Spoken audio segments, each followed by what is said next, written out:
Hi everyone, সবাই কেমন আছো? আশা করি সবাই ভালো আছো। আমিও আলহামদুলিল্লাহ ভালো আছি। তো আজ রান্না করে শেখাবো কীভাবে কলিজার তরকারি রান্না করতে। এর জন্য কলিজা ভিজিয়ে দিয়েছি, আদা বাটা, রসুন বাটা, পেঁয়াজ কুচি নিয়েছি, সাথে আছে কাঁচা মরিচ। তো এবার একটা কড়াই বসিয়ে দেব।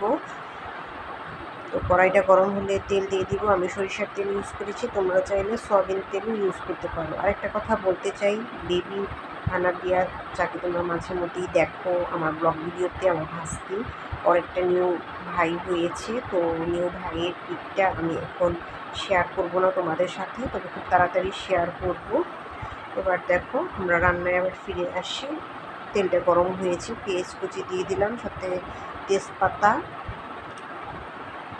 তার সাথে এলাচ, দারচিনি এগুলো দিলাম, পেঁয়াজ বাটা, রসুন বাটা, আদা বাটা এগুলো আমরা দিয়ে দিব সামান্য পরিমাণে। এগুলো এবার বেশ ভালোভাবে নাড়াচাড়া দিব। এবার মশলা দিব। মশলাগুলো হচ্ছে আধা চামচ করে হলুদ গুঁড়ো, মরিচ গুঁড়ো, ধনিয়া গুঁড়ো, জিরের গুঁড়ো, গরম মশলার গুঁড়ো এগুলো দিবে।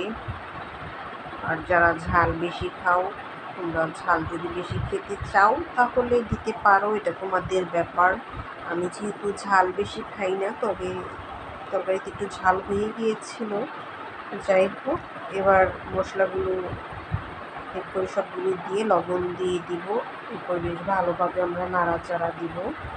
তখন এটা যেহেতু কোরবানির গরু, তো সেটারই কলিজা।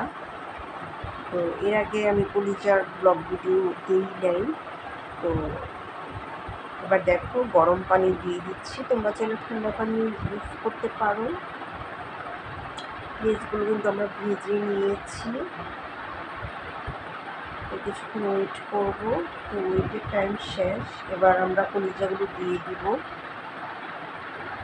এবার বেশ ভালোভাবে নেড়ে চেড়ে নেব।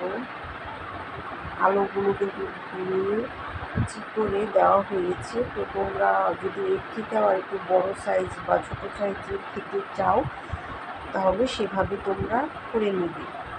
তো আমরা যেভাবে খাই সেভাবেই কিন্তু করে নিয়েছিলাম। এবার পেঁয়াজ কুচিগুলো দিয়ে দিব, সাথে কাঁচা মরিচ দিয়ে দেওয়া হয়েছে। তো তোমরা এগুলো চাইলে আবার কেটেও ছোটো করেও দিতে পারো, যে যেভাবে খেতে চায় সেভাবেই দিতে পারো। এবার বেশ ভালোভাবে নাড়াচাড়া দিব।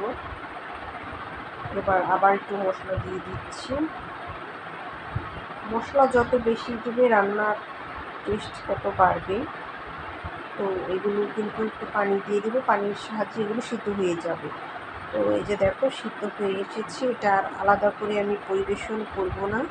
তো আজকের ব্লগ ভিডিওটা এই পর্যন্তই, আবার নেক্সট কোনো ব্লগে দেখা হবে। সবাই ভালো থাকো, আল্লাহ।